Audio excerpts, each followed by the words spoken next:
Salam adalah rukun daripada salat. Sebagaimana kita tahu bahwa pembuka salat adalah takbir, penutup salat adalah salam. Dengan salam selesai salat, dengan takbir terbuka mulai salat. Yang kedua, bahwa salam yang dikatakan rukun daripada rukun salat, salam yang pertama, salam kan dua, pertama ke kanan, kedua ke kiri. Yang rukunnya adalah yang pertama, yang kedua sunat. Jadi andaikan ada orang baca Assalamualaikum ke kanan, habis, tidak masalah. Paling salatnya kurang sedikit, karena yang sunatnya tidak dilakukannya. Jadi mengucapkan salam itu salam pertama ke kanan, rukun, kalau tidak batal salat. Tapi salam yang kedua kalau kita tidak ucapkan, salat sah, cuma kurang sempurna.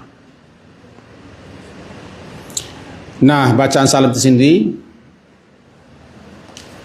boleh kita pilih mau panjang, mau menengah, mau pendek. Yang pertama, baca selengkap-lengkapnya. Assalamualaikum warahmatullahi wabarakatuh. Itu lengkap. Ada 30. Assalamualaikum 10, warahmatullahi 20, wabarakatuh 30. Jadi siapa yang lengkap membaca salamnya Assalamualaikum warahmatullahi wabarakatuh dapat 30 nilai. 30. Yang kedua, boleh pula kita mengucapkannya yang ke kanan sampai wabarakatuh, yang ke kiri cuma sampai Assalamualaikum warahmatullahi. Jadi yang pertama tadi Assalamualaikum warahmatullahi wabarakatuh, kemudian ke kiri Assalamualaikum warahmatullahi wabarakatuh. Yang kedua juga boleh, memang ada dasar dan dalilnya. Ke kanan sampai wabarakatuh, Assalamualaikum warahmatullahi wabarakatuh. Ke kiri cuma Assalamualaikum warahmatullahi, tidak sampai wabarakatuh. Yang ketiga, boleh juga ke kanan Assalamualaikum warahmatullahi, dan ke kiri juga Assalamualaikum warahmatullahi. Yang keempat, boleh juga kita baca ke kanannya Assalamualaikum warahmatullahi, ke kiri hanya Assalamualaikum. Dan yang terakhir, boleh kita baca Assalamualaikum saja. Assalamualaikum selesai. Assalamualaikum pula ke kiri. Atau satu kali saja Assalamualaikum, habis, tidak ada ke kiri lagi. Kenapa ini kita jelaskan? Andai nanti ada orang yang seperti itu melakukan, kita tidak gampang menyalahkan. Ada orang yang sampai panjang lengkap-lengkap Assalamualaikum warahmatullahi wabarakatuh, ke kiri juga panjang-panjang sampai wabarakatuh, itu sempurna. Tapi andai kan hanya orang baca Assalamualaikum, selesai dia. Cuma yang tadi dari segi nilai, dari segi fadilah, daripada segi keutamaan kita kurang. Kemudian Nabi sallallahu alaihi wasallam ketika beliau mengucapkan salam itu menoleh ke kanan, jelas nampak pipi beliau ini dari kanan. Tidak harus pula kita menoleh habis-habisan Assalamualaikum warahmatullahi wabarakatuh. Tidak, nampak pipi ini di arah belakang. Ke kiri juga nampak pipi ini. Tidak harus berkelebihan seperti tadi, karena bisa jadi ada orang berpesong dia. Assalamualaikum warahmatullahi, Assalamualaikum warahmatullahi, itu berpesong betul. Cukup luruskan ke sana, nampak pipi belakang. Dan boleh hanya sekali saja menoleh. Assalamualaikum warahmatullahi wabarakatuh. Itu diam saja dah, sudah sah. Salat sudah selesai. Karena salam yang kedua hukumnya sunat. Kemudian ada sedikit koreksian. Ada sebagian orang yang ketika mengucapkan salam dengan mengibaskan tangan, Assalamualaikum warahmatullahi, dikibaskannya tangan seperti itu, Assalamualaikum warahmatullahi. Jadi kalau andaikan ini lutut, Assalamualaikum warahmatullahi. Di zaman Nabi juga ada terjadi seperti itu.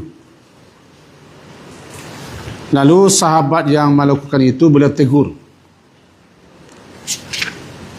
kenapa kalian sampai memberi isyarat seperti itu, kata beliau. Cukup hanya Assalamualaikum warahmatullahi wabarakatuh tanpa mengibaskan. Kata beliau seperti ekor keledai ngipas-ngipas. Jadi dasar daripada orang begini tidak ada dasar. Bahkan di zaman beliau langsung beliau tegur, beliau sapa, alamatu mi'una biaidikum. Mengapa kalian sampai mengangkat-angkat tangan? Ka'annaha aznabu khailin syumzin. Seakan-akan seperti keledai yang lari ke sana ke sini mengibaskan ekornya. Cukup, sudah memadai salah seorang kamu itu, dia letakkan tangannya atas pahanya, kemudian baca Assalamualaikum warahmatullahi wabarakatuh, selesai tanpa mengibas-ibas. Yang kedua, barangkali juga perlu kita jelaskan,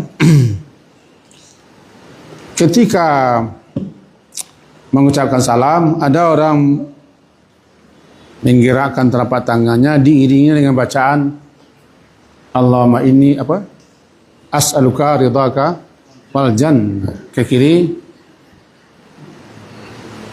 wa a'udzubika min sakhatika wan nar, ya. Itu tidak ada dasarnya.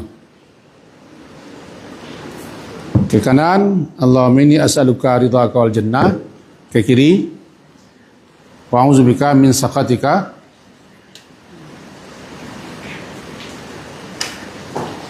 apa nih? Tidak ada pula saya kan? As'aluka sakhatika wan nar, ya.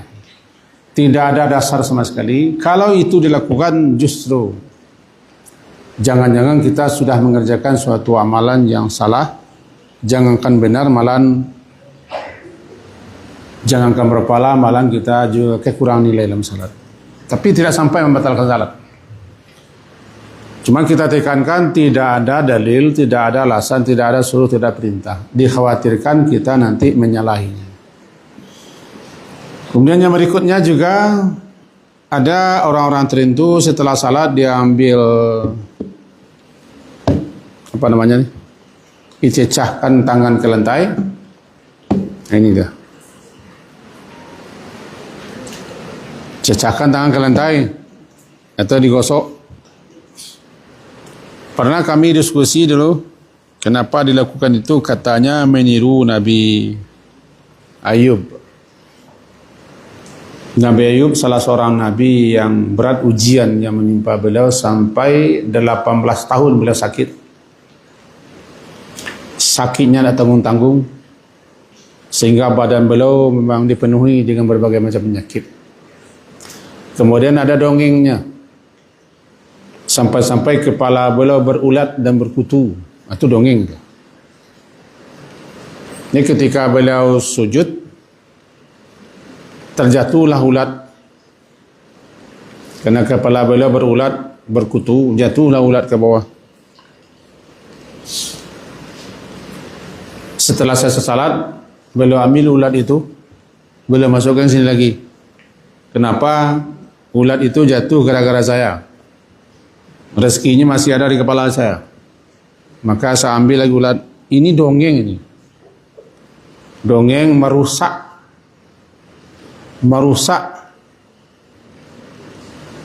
dan menuduh hal-hal yang tidak benar terhadap seorang Nabi.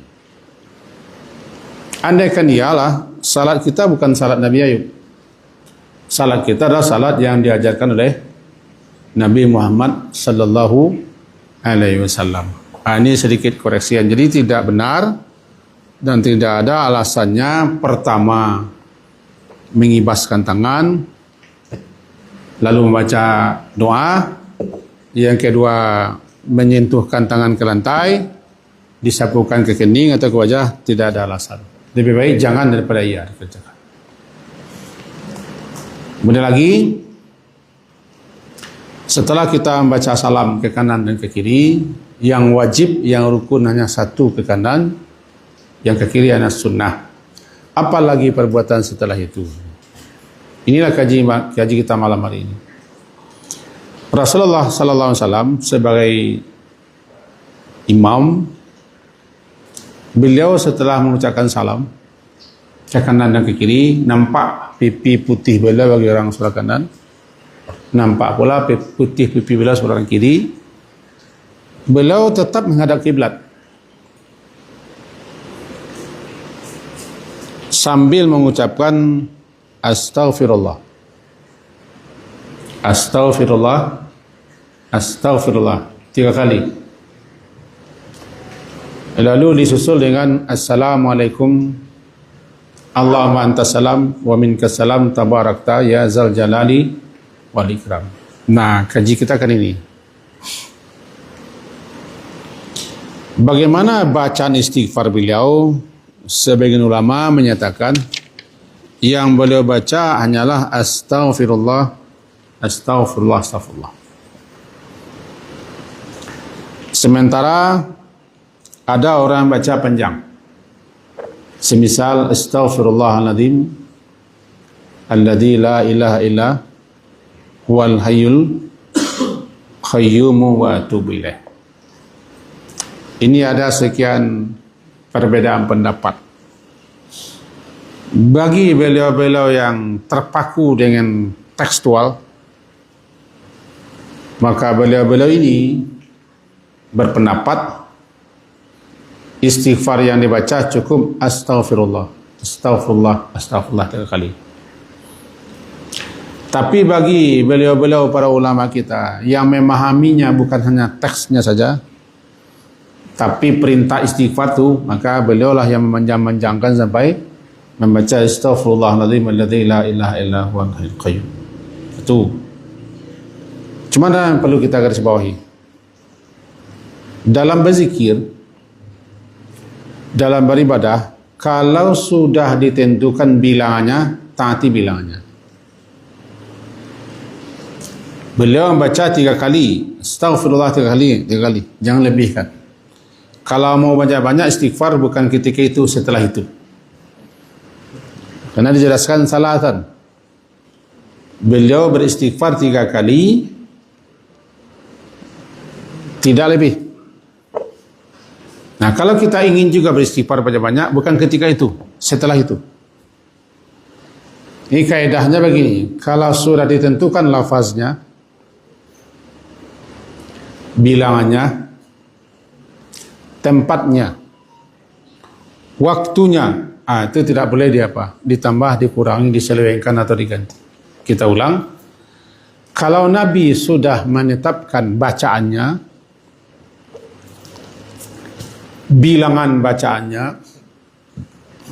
tempatnya, dan waktunya, maka lakukan seperti itu. Jangan ditambah-tambah, jangan diganti, dan seterusnya. Lebih baik kita mengikuti daripada suka menambah. Karena menambah berarti apa yang boleh baca kurang. Jadi yang benar adalah membaca istighfar itu cuma 3 kali. Yang berbeda, yang bersisih paham pendapat ulama adalah bacaannya itu boleh pendek atau panjang. Sehingga kalau guru-guru kita yang memang sangat-sangat literate atau tekstual, mereka macam bilang astagfirullah saja. Astagfirullah, astagfirullah. Bahkan tidak pakai azim. Yang lapang, yang luas pemahamannya boleh sampai panjang-panjang seperti astaghfirullahaladzim alladzi la ilaha illa huwal hayyul qayyum wa atubu ilaih. Bacaan itu bagus. Istighfar yang dibaca seperti itu, astaghfirullahaladzim alladzi la ilaha illa huwal hayyul qayyum wa atubu ilaih, jika dibaca dengan sepenuh keyakinan, penuh harap, Allah akan mengampunkan dosa meskipun dosa besar. Yaitu dosa besar lari daripada medan perang, perang seram kecamuk, itu dosa besar. salah satu dosa-dosa besar, bahkan dikatakan itu adalah salah satu induk dosa besar, lari daripada medan perang sedang berkecamuk. Itu salah satu induk dosa besar. Nah, orang yang baca istighfar sampai seperti itu tadi, itu astaghfirullahaladzim sampai wa atubu ilaih, dosanya akan diampunkan walaupun dosa lari pada medan perang. Cuman karena Rasulullah tidak mengajarkan membaca itu setelah salat, sebagian mengatakan cuma beliau membaca astaghfirullah, maka yang terbaik apa yang beliau baca. Dan kalau ingin membaca juga astaghfirullah sampai wa atubu ilaih setelah itu. Ini jalan tengah dijadikan. Kemudian, kenapa beristighfar sehabis salat? Pertama, kita, siapapun kita, sekhusyuk apapun salat kita, selagi kita manusia, pasti ada kekurangan, kelemahan, kelalaian dalam salat kita. Semenjak takbir sampai salam, rasanya tidak ada di antara kita yang bulat, utuh, sempurna salatnya, khusyuknya, fokusnya. Ada kekurangan di sana sini. Makanya cepat disusul dengan istighfar. Bahkan ketika setiap habis ibadah kita disuruh istighfar. Salah satunya ketika bertolak dari Arafah menuju Muzdalifah. Summa afidu min haitsu afadan nas wastaghfirullah. Bertolaklah kalian meninggalkan Arafah menuju Muzdalifah dan beristighfarlah kepada Allah. Itu juga indikasi petunjuk. Kita tidak boleh pede, tidak boleh kita sok ibadah kita sudah sempurna, sudah bagus, sudah suci, bersih. Tidak, tetap kita disuruh menganggap diri kita belum sempurna, makanya disusul dengan astagfirullah. Kalaulah Rasulullah sallallahu alaihi wasallam sendiri yang minta ampun setelah habis salat, tentu lebih-lebih kita lagi. Beliau saja Rasulullah tiba di manusia, beliau bisa dianggap manusia sempurna, manusia pilihan. Tapi itu beliau istighfar. Itu kan ketawaduan beliau di hadapan Allah, tetap merasa diri kurang, merasa diri kita tidak sempurna. Itu makanya istighfar. Dan istighfar itu apa? Istighfar itu asal katanya kan ghafara, menutup. Menutup sesuatu agar sesuatu itu jangan nampak. Menutup sesuatu agar yang ditutup itu terjaga, terlindungi, terpelihara. Maka ghafara artinya menutup. Cuman orang kita menerjemahkannya dengan ampun. Asal katanya menutup.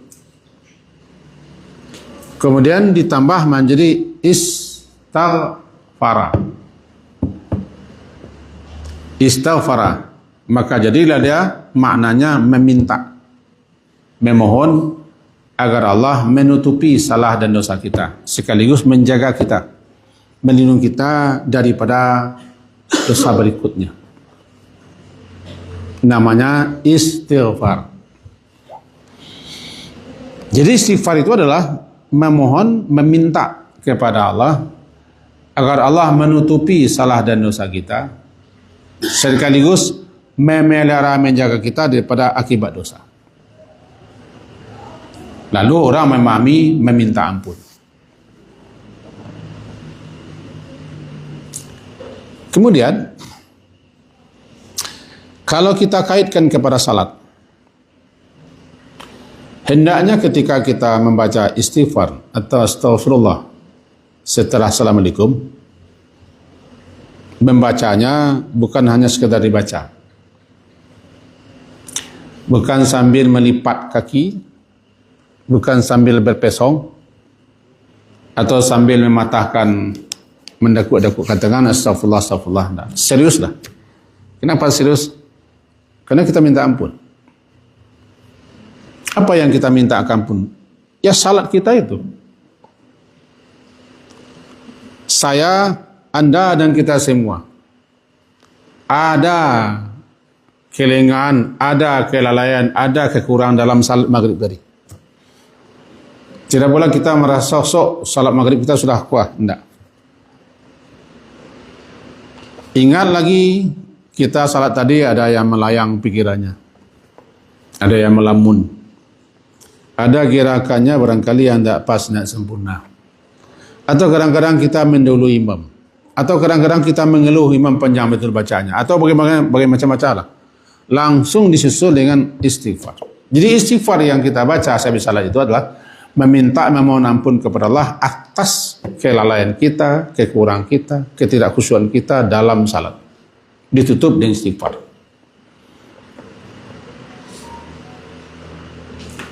Namanya astaghfirullah. Aku meminta, aku memohon ampun kepada Allah. Kepada kita diperingatkan, jangan dipenggal. Astaghfirullah itu menjadi astaga. Itu melecehkan namanya. Sekaligus kita berolok-olok. Di samping itu, astaga itu tidak ada artinya. Ya, saya ingatkan sedikit. Astaghfirullah.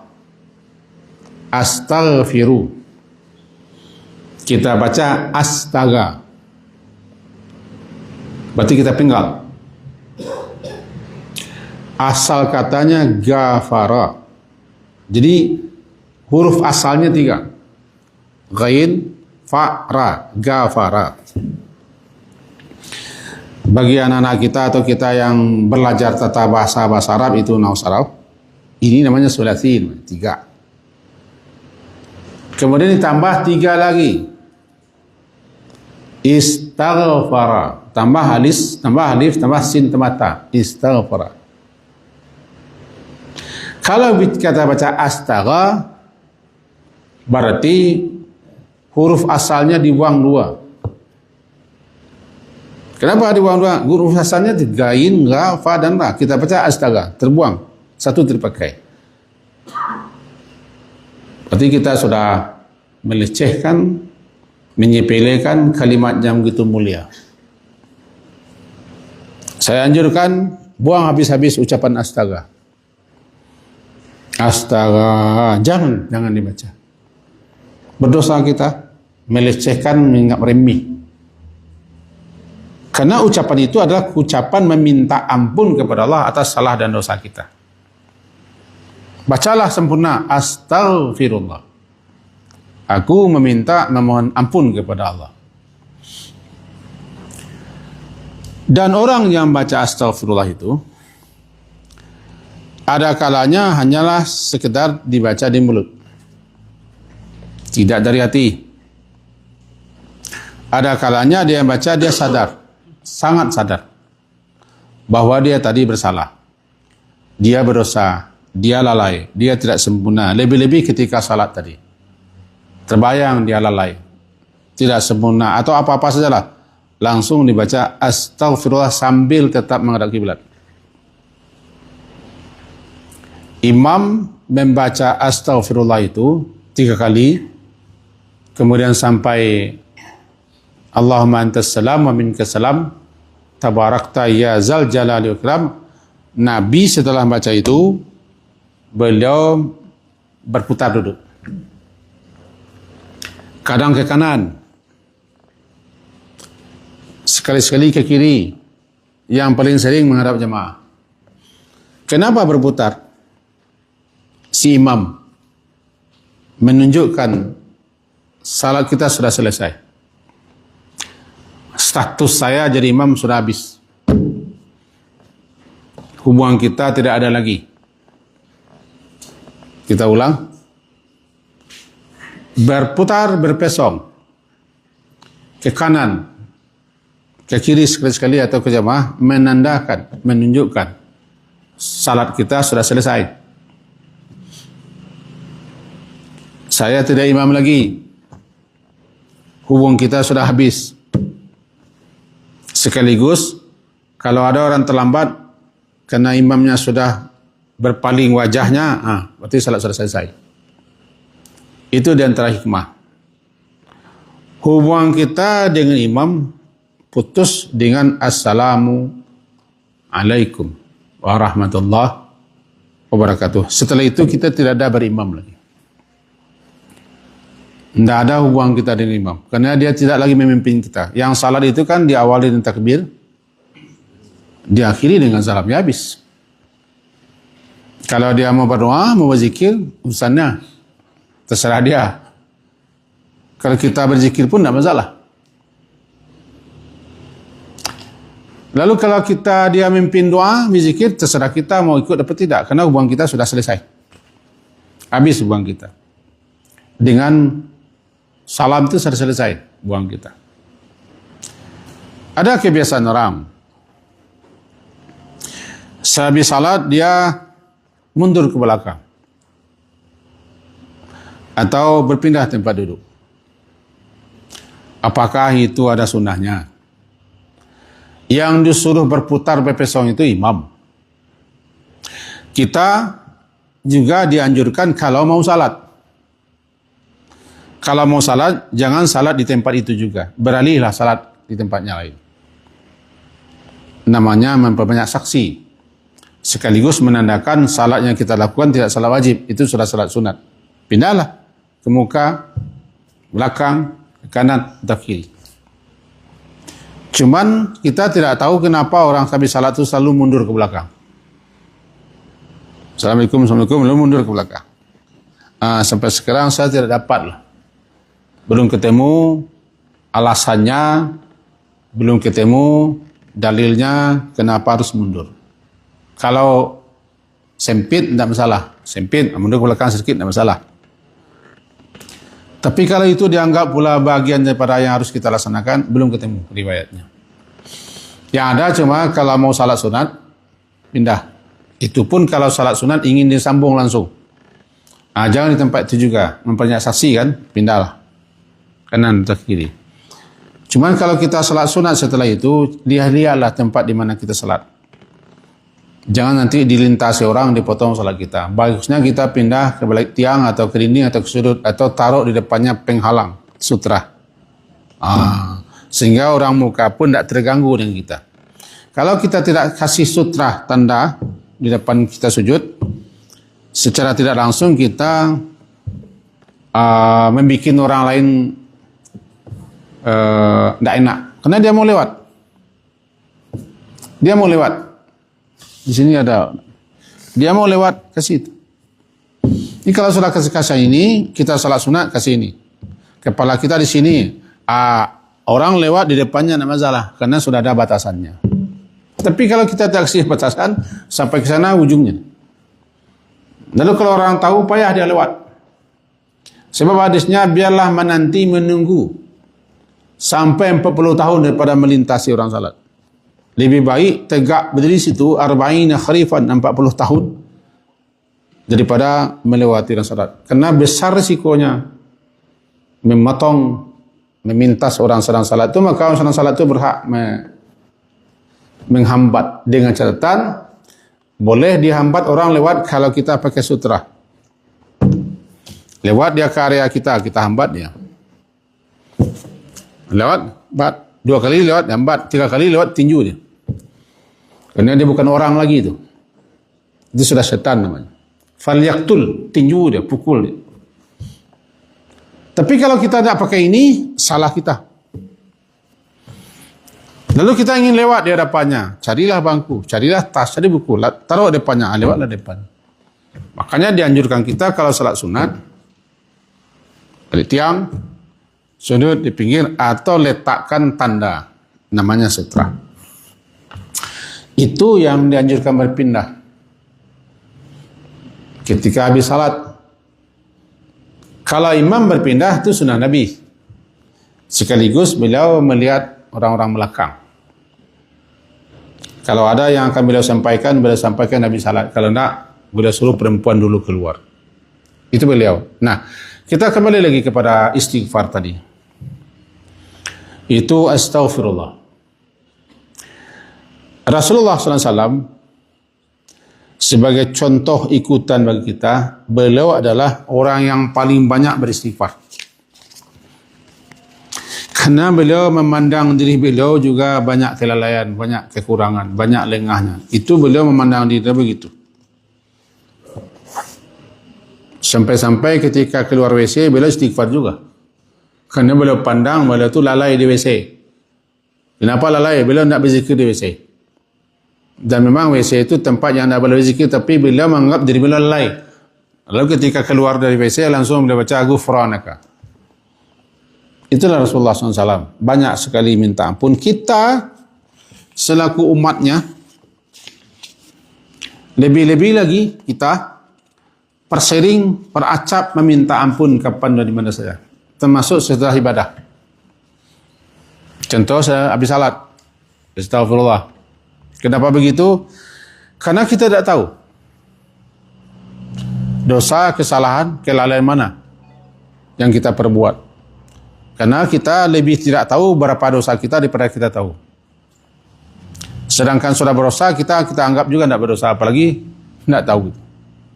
Itu dikatakan oleh Imam Hasan Al-Basri, aktsiru minal istighfar. Aktsiru minal istighfar. Perbanyak, persering, peracap membaca istighfar. Fi buyutikum. Di rumah-rumahmu. Wa ala mawaidikum. Di jamuan-jamuan makanmu. Wa fi turuqikum. Di jalan-jalan di mana kamu lewat. Wa fi aswaqikum. Di pasar-pasar. Wa fi majalisikum. Dan di majlis-majlis di mana kamu bertemu, bersua dan duduk. Seperti ini. Aina ma kuntum. Atau di mana saja ada peluang kesempatan, istighfar perbanyak. Fa innakum. Karena sesungguhnya kamu ma tadaruna. Tidak tahu. Mata tanzilul maghfirah. Kapan ampunan Allah diturunkannya. Kita tidak dikasih tahu kapan Allah mengampunkan. Dan kapan diturunkannya ampunan. Dan siapa yang diberikannya ampunan. Untuk itu perbanyak sajalah istighfar. Karena beliau juga di satu majlis kadang-kadang lebih 100 minta ampun. Nah, kembali kita kepada istighfar pada salat tadi. Setelah kita salam kanan dan ke kiri, bacaan pertama itu memang istighfar. Astaghfirullah. Bacalah sungguh-sungguh. Bila perlu ingatlah salat kita tadi ada kekurangan di sana sini. Dengan sadar kita baca, ya Allah, ampunkan dosa saya. Ampunkan kesalahan saya. Bolehkah panjang-panjang seperti tadi? Atas kata astagfirullah saja. Karena ini perbedaan pemahaman ulama. Ada yang bersikukuh dengan astagfirullah saja tiap kali. Ada yang masih tetap membaca panjang-panjang. Bagi saya adalah yang akan diambil adalah yang penting istighfar. Berdebatnya tidak penting. Yang penting istighfar. Jumlah 3 kali. Cuman kalau kita istighfar, ingatlah salat kita tadi tidak sempurna. Salat kita tadi ada kekurangan. Baru disusul dengan Allahumma antas salam. Aminkas salam tabarakta ya zal jalali ikram. Bagaimana kalau kita tergegas? Terburu-buru, ada urusan sehingga tidak sempat berzikir, minimal istighfar itu baca. Karena istighfar 3 kali itu tidak akan habis waktu setengah menit. Astagfirullah, astagfirullah, astagfirullah, tidak habis waktu setengah menit. Lalu kita ingin pergilah sehingga kita ingin salat sunat cari tempat salat sunat di mana-mana saja asalkan jangan dilintasi orang. Karena kita makanya berpindah tempat supaya jangan terkesan itu lanjutan salat fardu. Jadi kalau kita sudah salat fardu, Assalamualaikum, kita ingin nyambung lagi dengan salat sunat karena kita mau pergi, berpindah itu mengesankan ini bukan sambungannya. Sekaligus namanya memperbanyak saksi. Karena berbuat baik, perbanyak saksi. Berbuat baik di banyak tempat. Karena semuanya nanti jadi saksi di akhirat. Tempat-tempat yang kita pakai untuk beribadah itu, semuanya dijadikan sebagai saksi oleh Allah Subhanahu Wa Taala. Meskipun Allah tidak butuh saksi, Allah kan maha tahu. Tapi begitu caranya. Nah, itu makanya orang berpindah. Cuman ada juga orang berpindah, tak tahu dia kenapa berpindah. Orang narik ke belakang, dia ke belakang pula. Orang berpindah, dia berpula juga. Itu makanya orang seperti itu barangkali orang yang melihat orang begitu, dia begitu. Tapi intinya berpindah itu begitu, memperbanyak tempat, memperbanyak saksi, agar supaya salat fardu jangan dianggap sambungan salat sunat, jangan dianggap sambungan salat fardu. Nah, kembali kita astagfirullah. Setelah istighfar 3 kali kan, aku minta ampun kepada Allah. Bisa panjang, bisa pendek. Kemudian baca Allah minta salam. Ini ucapan pertama yang kita baca setelah selesai salam. Yang terbaik, bacalah salam itu sempurna kanan dan kiri. Assalamualaikum warahmatullahi wabarakatuh ke kanan. Assalamualaikum warahmatullahi wabarakatuh ke kiri. Bolehkah sampai Assalamualaikum saja? Boleh. Ada dalilnya? Ada. Cuman kalau sampai di situ tentu nilainya segitu juga. Kata Nabi, Assalamualaikum itu nilainya 30. Sampai warahmatullah 20. Sampai wabarakatuh 30. Assalamualaikum warahmatullahi wabarakatuh 30 nilainya. Ke kiri begitu juga 30 nilainya, fadilahnya, keutamaannya. Maka yang terbaik sampaikan ke ujungannya, walaupun tidak salah sampai warahmatullah, atau tidak salah juga sampai Assalamualaikum, sudah beres. Cuma daripada segi keutamaan, segi fadilah, segi kebaikannya, lebih baik kita sempurnakan bacanya sampai selesai. Akhirnya kesimpulan kita, karena saya sudah